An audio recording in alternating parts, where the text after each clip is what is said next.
Uganda, known as the Pearl of Africa, is a country rich of opportunities, culture, and natural beauty. This paper explores its business environment, cultural practices, and potential investment opportunities, offering a closer look to what makes Uganda a unique and promising destination.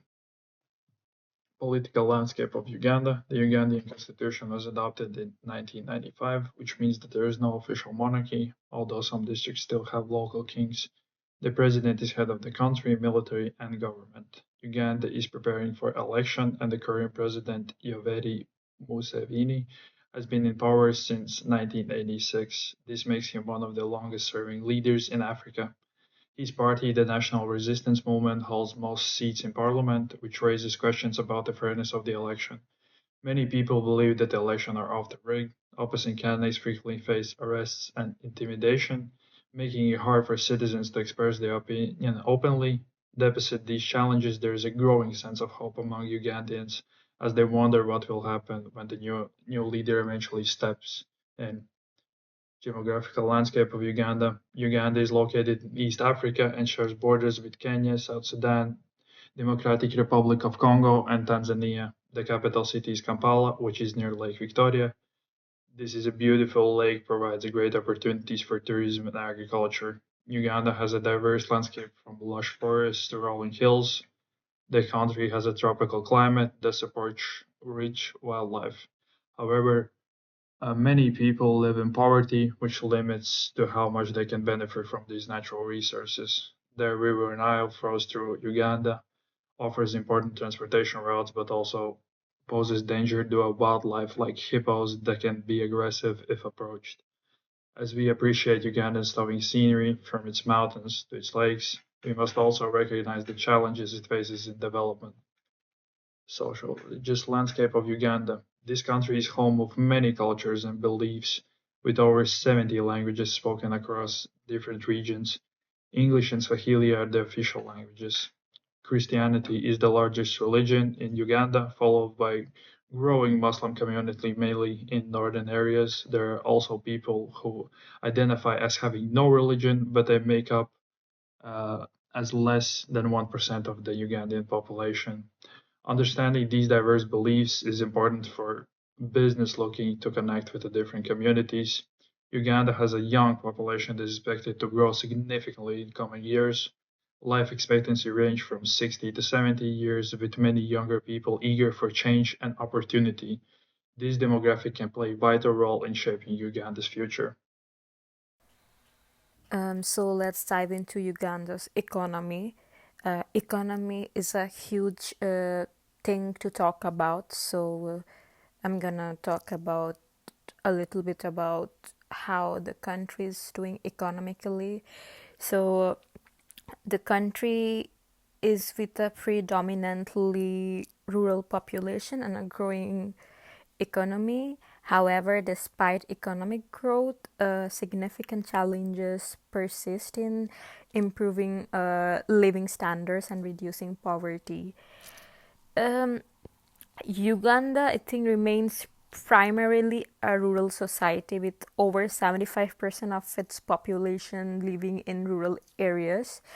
Agriculture is the backbone of the economy, of course, with most people relying on subsistence farming for their livelihoods. Uh, this rural structure, while essential for food production, presents challenges in accessing market, education, and healthcare because most of the people are not well educated.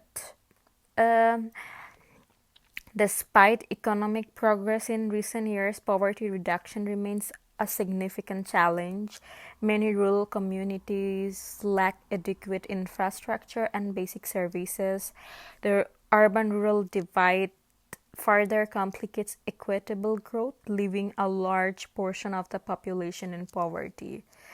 Uh, Uganda's economy showcases the delicate balance between growth and addressing systematic challenges. Efforts must focus on inclusive development, however, to ensure that the benefits of economic progress reach all the citizens. So, the timeline for launching a business in Uganda. There are 3 different steps a company has to take in order to make their business in Uganda. First is planning and preparation. A company has to conduct market research and develop a business plan. Secure initial funding, which means get their final business strategy and get money in order to start the business.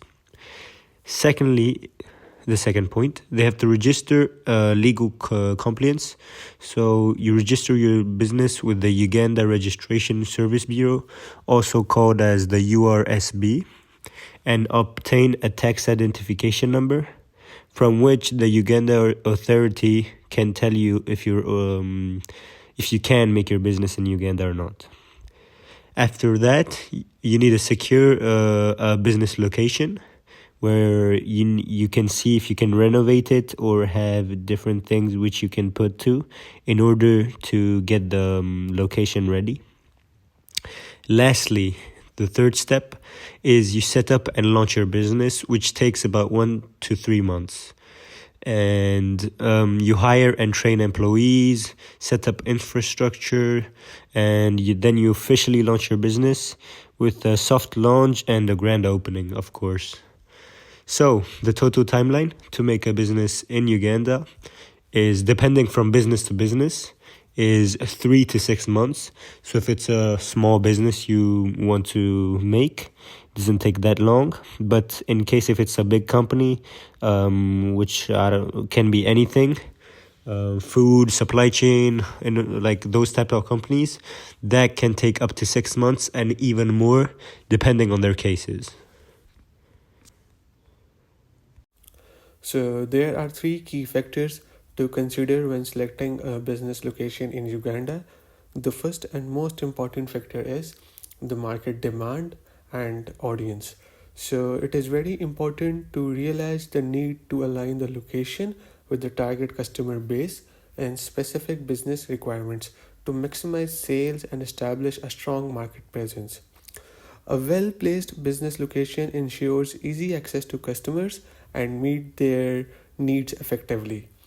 The second factor is infrastructure and accessibility. So it is very important to have a reliable transportation networks, consistent utility services, and strong internet connectivity, which are critical for the smooth functioning of operations and customer convenience. Finally, there is cost and labor availability, which highlights the trade offs between urban and rural areas.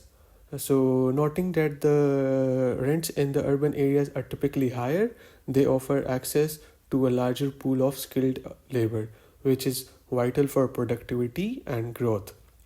Together, these factors provide a strategic framework to help businesses thrive in their chosen location.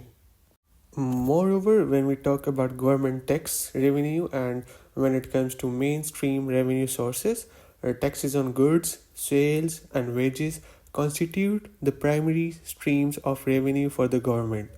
These funds are essential for financing critical areas such as infrastructure development, education systems, and national safety, including military operations.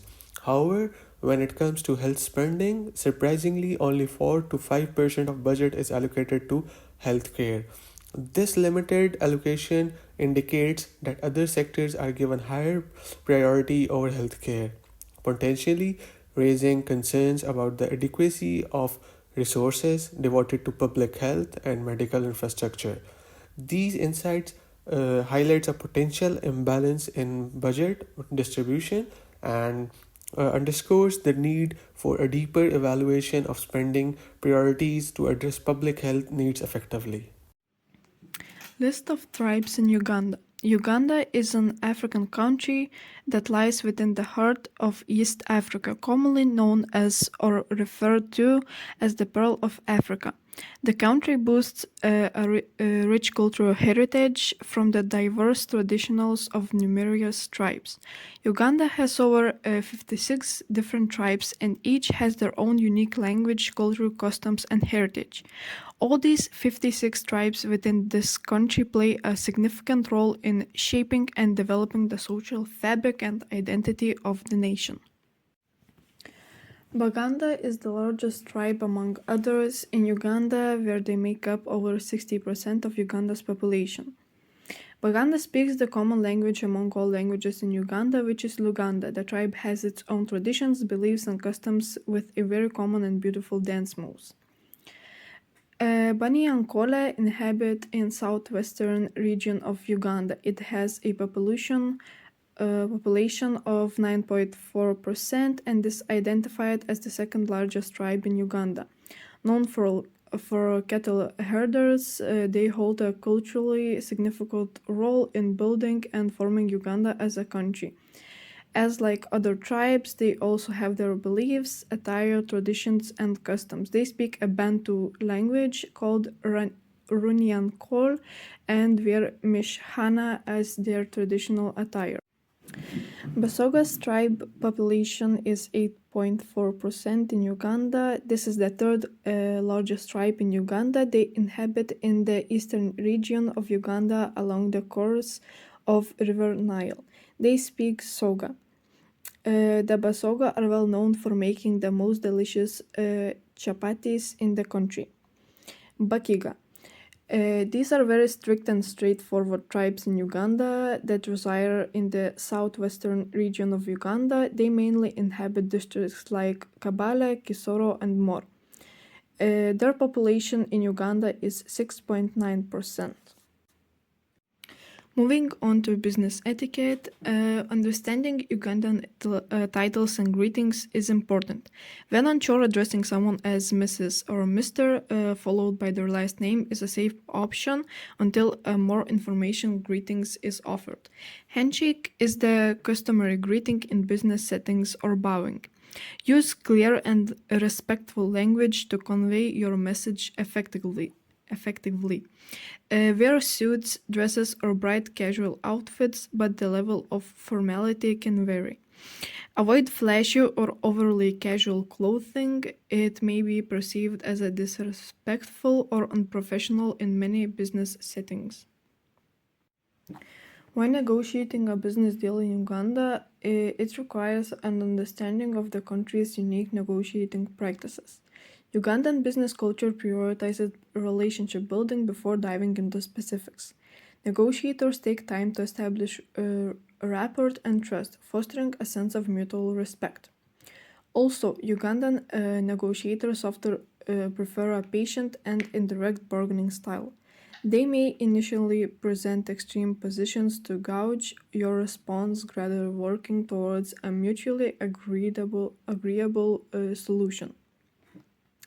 And lastly, avoiding making them feel pressured or publicly defeated is essential. Compromise and solutions that benefit both parties are highly valued. Flemish, Belgium, and European companies. Enable. Uganda and Belgium have been partners for 21 years. Currently, Enable supports Uganda in implementing some priorities of its 30-year National Development Plan and the United Nations 2030 Agenda for Sustainable Development. Currently, they are working on education, health, social protection, and digitalization for development.